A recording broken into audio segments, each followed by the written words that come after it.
My approach is to take our everyday experience of money and go from there into the system, and hopefully by doing that to show people there are chronic endemic problems in the system.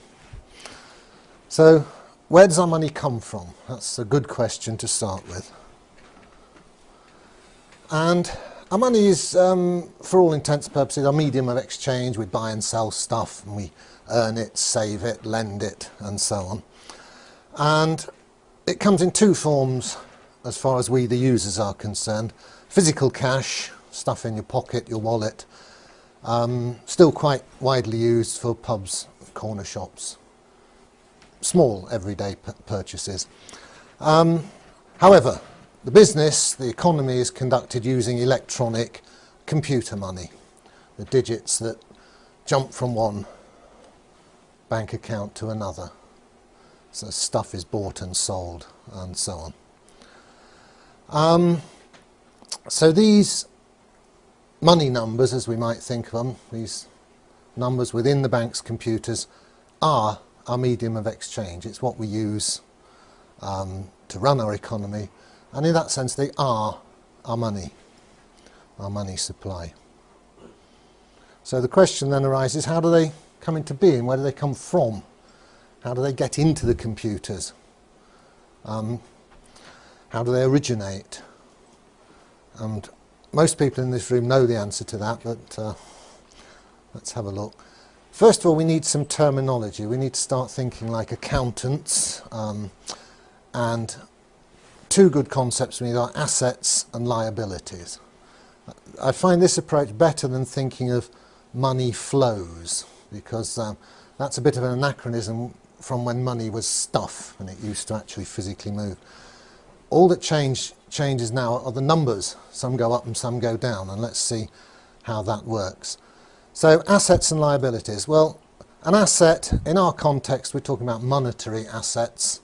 And obviously, you know, your family is an asset to you, but we're narrowing down monetary stuff of value, and can be property, but it also can be bonds or debts, other people's obligations to pay you money at some time in the future. Conversely, on the other side of that equation, there's liabilities, and that's something which is going to cost you. You have an obligation to somebody else, perhaps, to pay them money back at some time. So if I borrow money from you, then there's a dual aspect to that debt. It's my liability because I owe you, and it's your asset because you have a claim on me in the future. Now, the same contract relationship exists between banks and their customers, their clients, both borrowers and depositors. So let's say I've got a mortgage with a bank, I'm a debtor to the bank, I owe to the bank, then that debt is of course my liability, but it's also the bank's asset. The bank treats it as a piece of wealth, something of value to the bank.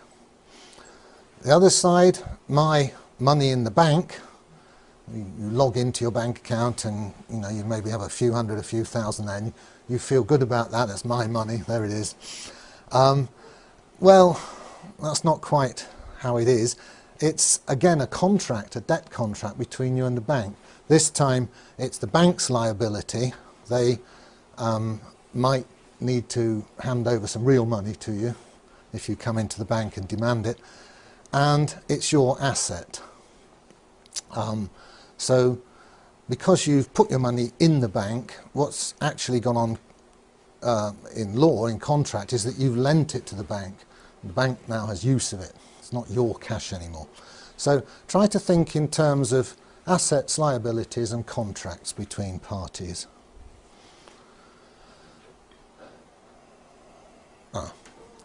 And my approach is to, within this way of thinking, just to look at everyday transactions and try and build up a picture of how these numbers change within the system.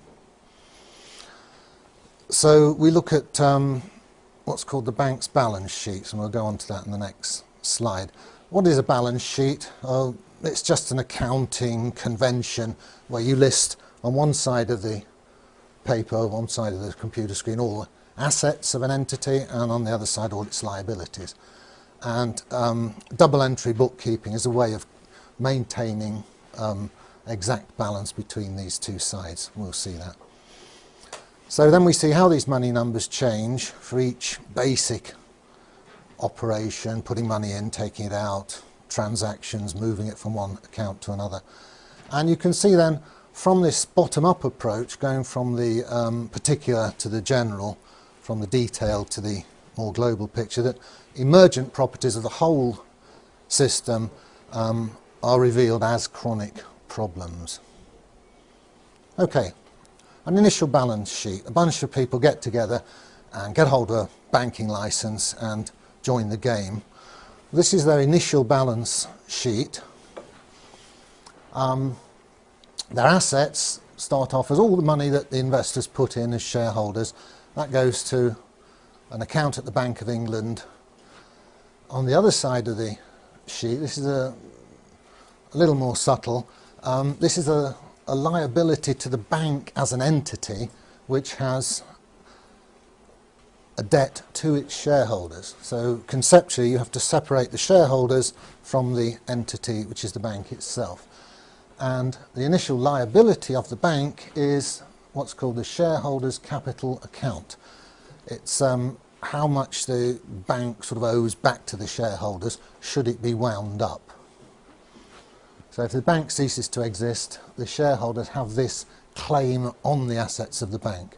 Therefore it's a liability of the bank, an asset to the shareholders. Right, well, that's the initial balance sheet. How does that balance sheet change when somebody comes along to the bank and wants a loan, a £100,000 mortgage, say? Let's have a look at that balance sheet, how it changes in terms of the assets and liabilities. Because remember, all the balance sheet is a snapshot of the current state of play of the bank, what its, how its assets and liabilities change over time. So here's an event, a basic event. Somebody takes out a mortgage. What happens to the balance sheet?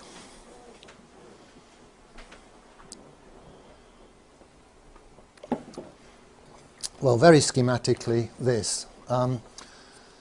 The bank's assets go up 100,000 because this person who walked in the door now owes the bank £100,000, which wasn't owed to the bank before. So the bank's got £100,000 extra assets to what it had before the event.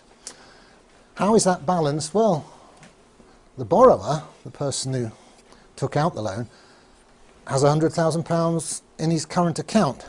Actually, probably has gone to his solicitor's current account in practice, but it is a liability to the banking system. When we're just pretending to look at one bank as though everything's happening in one bank, but conceptually that's okay if you think of it as the whole banking system. Obviously you might borrow from one bank and deposit it in another, but with a combined view of the multiple balance sheets of the banks, you can represent it schematically as this.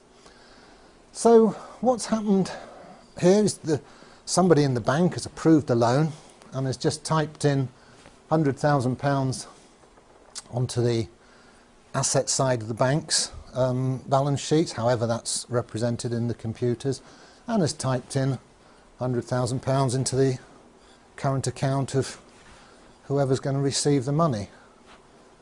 There's no stuff has moved, two numbers have changed. That's it. So we can say that debt and money are birth twins. They come into existence together. When a new loan is made, the debt and the money come into being in equal measure on opposite sides of the balance sheet. So the balance sheet is expanded in tandem, new accounting entries of debt numbers and money numbers. You've got a lot of debate on the internet and so on. The official view is that the bank isn't sort of moving any money, it's extending credit. Well, you can look at it that way, but in a pragmatic sense, as money users, we've got these numbers We just borrowed them from the bank. New numbers have sprung up in our account, and we can spend them. They're perfectly good. In a strong sense, they are money. They are a medium of exchange. Ask yourself, what's in your bank account? I got that from that advert that was going around at the time, what's in your wallet?